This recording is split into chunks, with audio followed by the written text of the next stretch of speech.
रामकृष्ण हरी. मेदिनीचे धैर्य थोर. ही मेदिनी, ही पृथ्वी अनेक अन्याय, अत्याचार, उत्पत्ती, प्रलय, संहार घडत असतानाही कधीही ती तक्रार करत नाही. जसं 52 कशी सोनं आगीमध्ये जरी टाकलं तरी ते आग सहन करतं आणि पुन्हा तेजोमय होतं.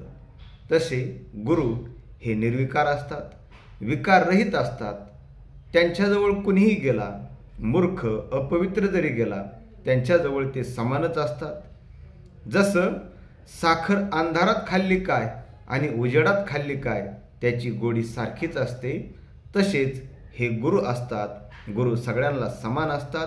ते ज्यांच्याजवळ जातात त्यांचं जीवन उजळून टाकतात.